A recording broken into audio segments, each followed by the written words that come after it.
So today we are going to go into the world of covalent bonding diagrams. These are completely different from the ionic bonding diagrams that we just completed, okay? So the goal, however, is the same. Remember that this all started with the conversation about how and why do atoms form bonds? Atoms form bonds because nature favors low potential energy. And by forming chemical bonds with other elements, the atoms that don't naturally have a low potential energy are able to achieve that lower potential energy by completing their octet. So I just want to remind you about the octet rule. The octet rule states that all atoms need 8 valence electrons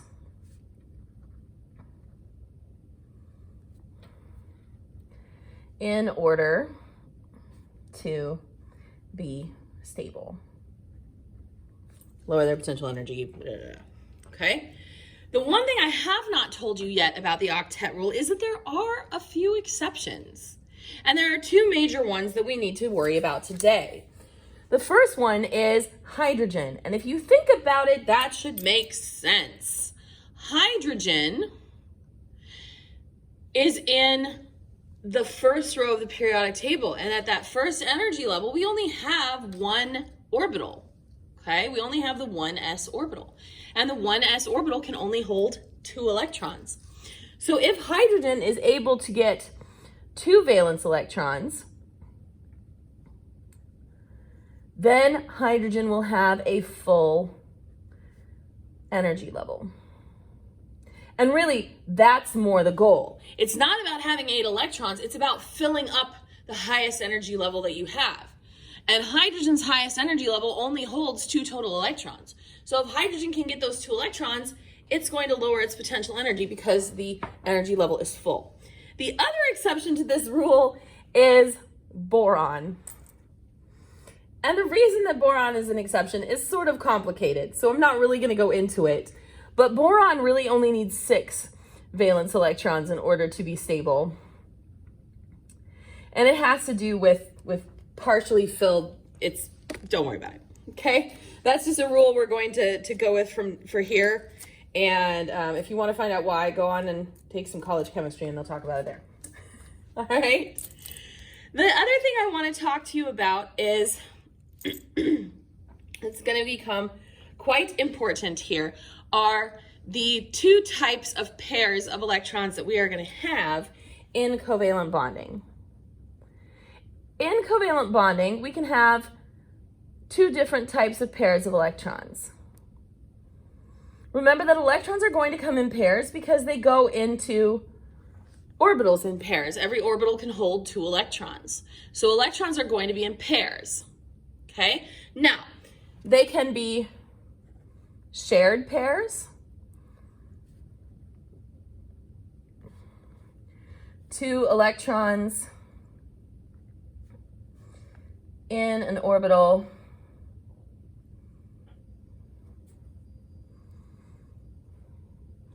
being shared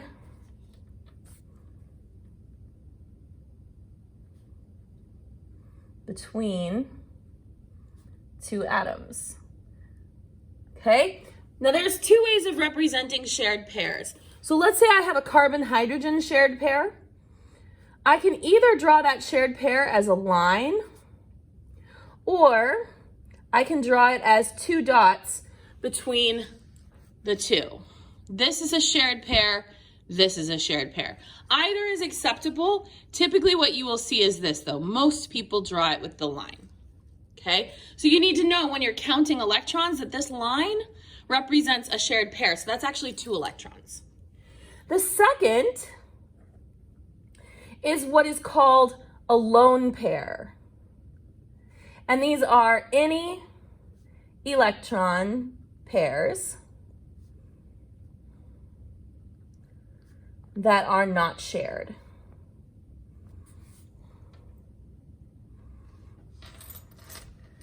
And belong to a single atom.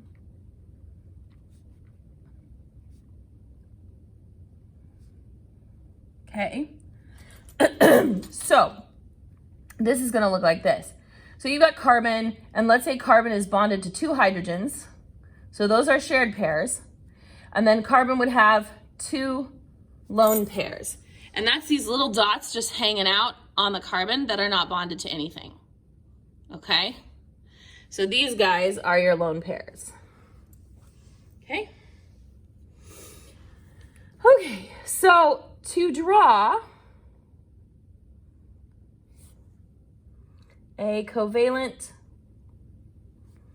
dot diagram, I'm gonna go ahead and right now tell you this is going to be considerably more complicated than the ionic ones, okay? Considerably more complicated, okay? And that's just because we have to figure out how many electrons are we sharing, how many are we not sharing, who needs those electrons the most, okay? So there's kind of a lot going on here. All right, so step 1 is going to be to determine your shared pairs or the bonds, okay? We need to know how many pairs of electrons we're gonna actually have to share in order to make this work. Now you can sit there and try to play with it. You know, this guy has 6 valence electrons, this guy has 4, how do I make this work? Or you can use a shortcut, which I call a NOS chart.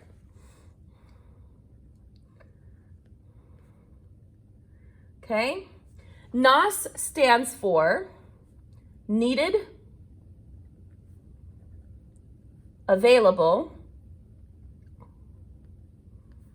shared. Okay, and the best way for me to explain this to you is to just show you an example. So I'm going to do an example over here. Let's say I have CH4. Okay, starting with CH4. I'm going to use this example all the way through. So when we're done, we'll have a CH4 molecule drawn out. All right, so that means I have 1 carbon and 4 hydrogens. So now needed is how many do they need in order to be stable? And this is where we circle back to the octet rule. Everybody needs 8 except for hydrogen, who needs 2, and boron that needs 6. Well, carbon is not hydrogen or boron, so he needs 8. I have 4 hydrogens and they each need 2. All right, so then I'm going to take this and I'm going to add it together, and that's going to get me how many total electrons I need in order for everyone to exist with the electrons they need to be stable. Okay, so I have 4 times 2, that's 8, plus another 8 here. That's a total of 16 needed electrons. Okay, now let's talk about how many we actually have to work with. And this is where we're going to count the valence electrons that each of these atoms has. Okay, so for example, carbon, group 14 has 4 valence electrons. So carbon has 4 available. Hydrogen is group 1, so he has 1 available, but there are 4 hydrogens. So we have 4 hydrogens times 1 valence electron each. So we have 4 times 1, that's 4, plus another 4 here. Add up our row, that's going to be 8 electrons available. So this is a problem if you think about it. We have 8, we need 16. So what we're going to do is we are going to subtract 16 minus 8, and that gets us 8 electrons shared. So what they're telling me is that of my 8 electrons I have, I'm going to have to share all 8 of them to do this. Now remember, shared electrons come in pairs. So we're going to divide this by 2, and that tells me that this compound is going to require 4 bonds. Okay, 4 bonds for this compound. All right, so that's step 1. We just completed step 1, which was to determine the shared pairs. Step 2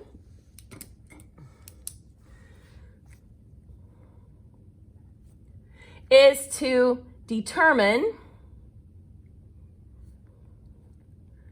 which atom goes center.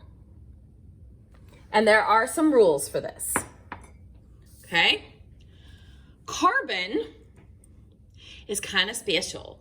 Carbon is a group 14 element. It's halfway there. Carbon can form 4 total bonds. So if you have carbon, carbon always goes center. If you have it. If you don't have a carbon, well, then it can't go in the center because you don't have it. Okay? But if you do have carbon, that always goes in the center.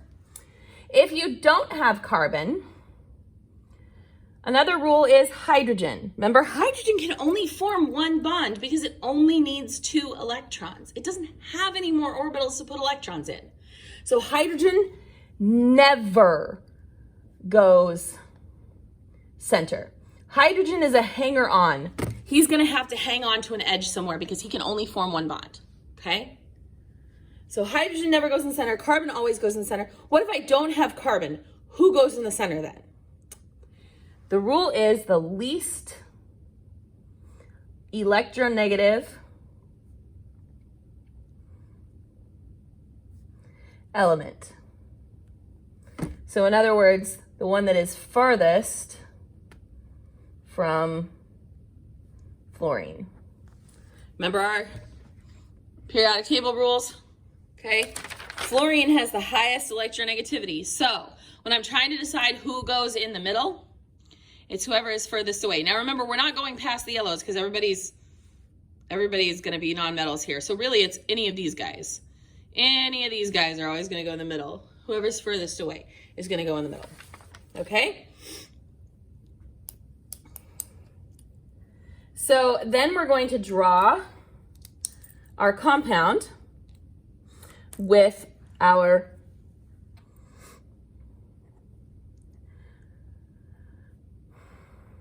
put your center atom and place all other atoms left, right, top, or bottom. Okay? So for the CH4 example I did up here, okay? CH4. I do have carbon, and so carbon goes in the middle. Okay? Then I'm going to have 4 hydrogens. So I'm going to put 1 to the left, 1 to the right, 1 above, and 1 below. I'm going to grab a little extra paper because we're going to need it.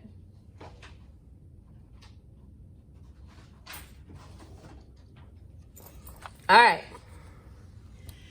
Next step, connect each atom to center with 1 bond. Okay. Oops, I'm sorry. You can't see that at all, can you? That better? All right. So we had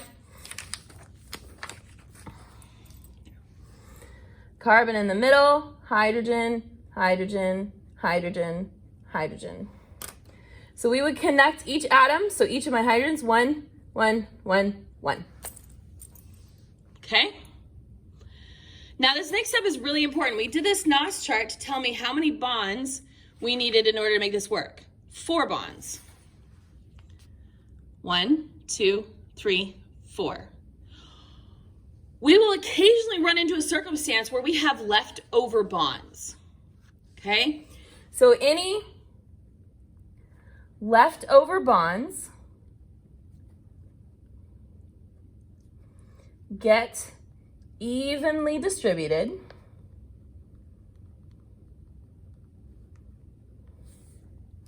as double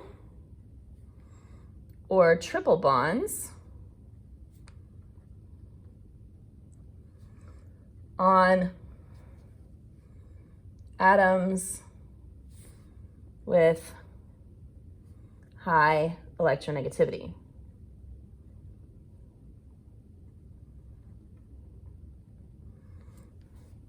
Never hydrogen. You can't ever put a double bond on a hydrogen. Hydrogen only gets one bond, ever. Okay?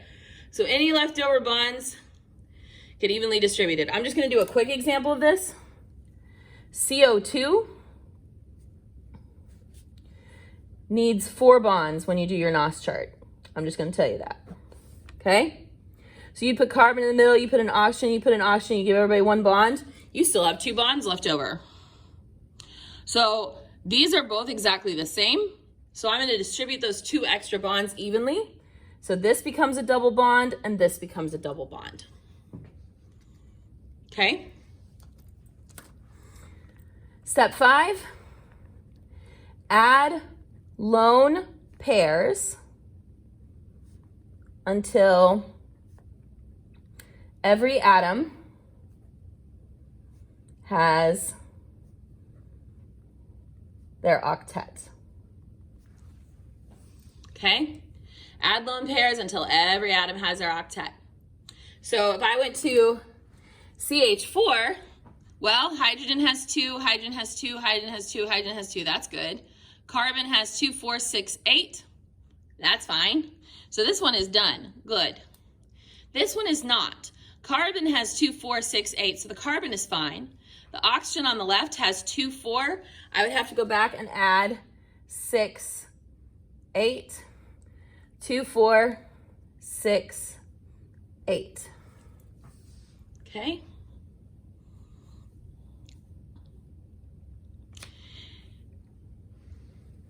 And that's it, truly. So I'm going to pick a couple of examples and I'm going to walk you through the steps real quick with these examples, and then on level students you will be done. Pre-AP we have one more thing to talk about. Okay.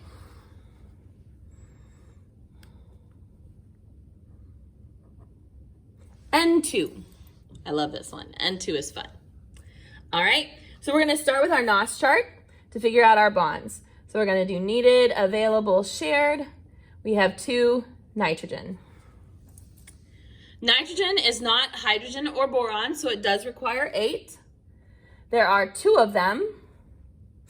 So this is going to add up to 16 total electrons that I need. Now let's go to our periodic table, find the valence electrons. Nitrogen has 5 available. And there are 2 nitrogens, so that is a total of 10 electrons available. So now to calculate our shared electrons, I'm going to subtract 16 minus 10. That's 6 shared electrons, which when we divide that by 2 and put them into pairs, that's a total of 3 bonds. Now in this case, there is no middle because there's only 2 atoms. So it doesn't matter which one I put where, because they're going to go like that. I'm going to start by connecting each atom with a bond. But look, that's 1 shared pair. I have 3 bonds I need to use. I've only got 1 place to put those. So I'm going to put them here. That's called a triple bond. And it's 6 shared electrons between 2 atoms. Okay? So now nitrogen has 2, 4, 6 on the left. So he needs a lone pair to give him his 7, 8. The nitrogen on the right has 2, 4, 6. Needs a lone pair to give him his 8.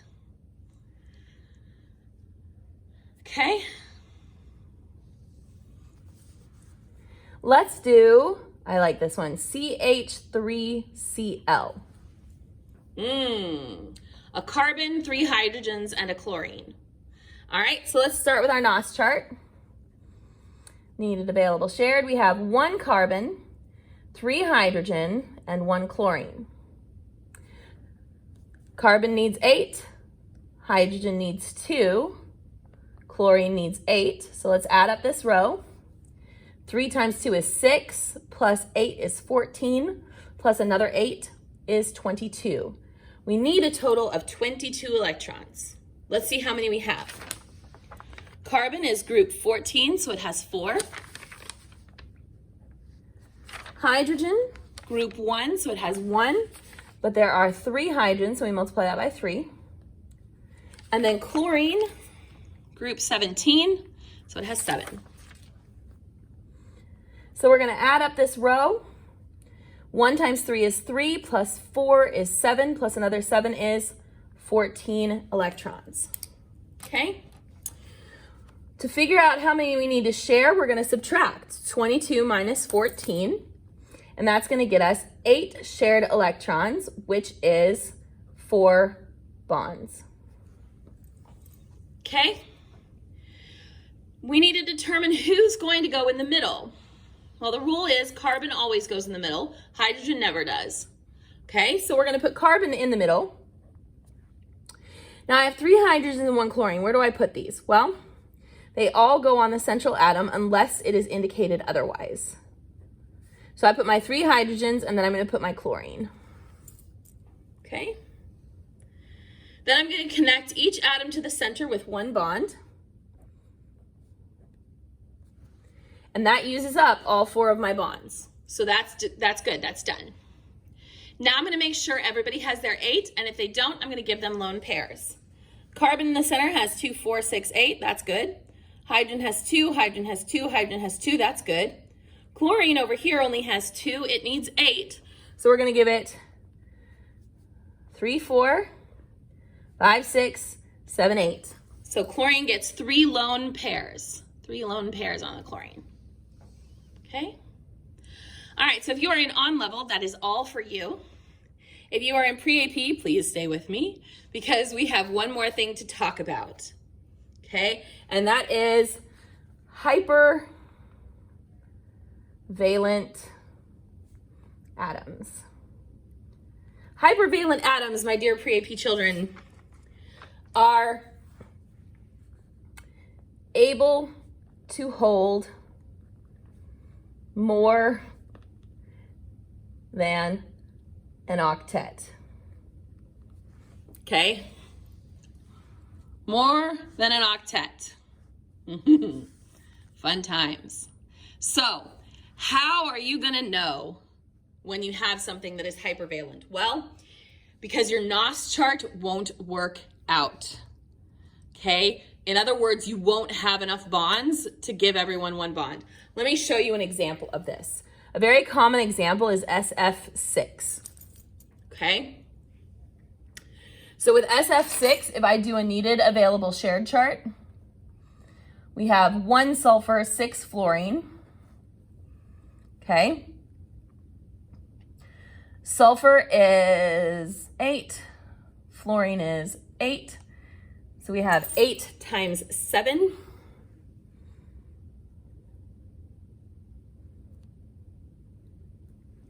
So 56. Sulfur is 6, fluorine is 7. Okay, so 6 times 7, 42, plus another 48. 48? Yeah, 48. Mental math, it's early. Okay, so 56 minus 48 gives us 8 shared electrons, which is only 4 bonds. Well, now how in the heck am I gonna attach 6 fluorine with only 4 bonds? The answer is I'm not. So what do? Well, we just roll with it. So we're gonna put sulfur in the middle, and we're gonna do 1, 2, 3, 4, 5, 6 fluorines. And we're gonna do 1, 2, 3, 4, 5, 6 bonds. Okay? Then we're gonna go through and give all the little fluorines their 8 valence electrons. So fluorine needs 4, 6, 8, 4, 6, 8, 4, 6, 8, 4, 6, 8, 4, 6, 8, 4, 6, 8. Okay?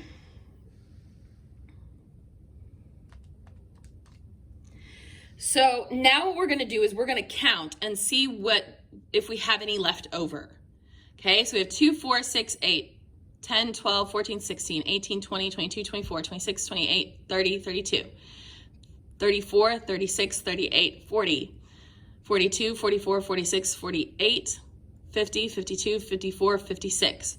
We used all 56 of our valence electrons that we had. okay? I'm sorry. Sorry, 48. We have 48 that we can use. We used all 40. I think I counted one of the fluorines twice. Okay, so we used 48. 1, 2, 3, 4, 5, 6. Yeah, 6 times 8. We used our 48, okay? So we don't have any leftover electrons here, all right? If we did have leftover electrons, they go on the central atom, okay? So leftover electrons go on the central atom, okay? And we have a bunch of these to practice in your assignment for today.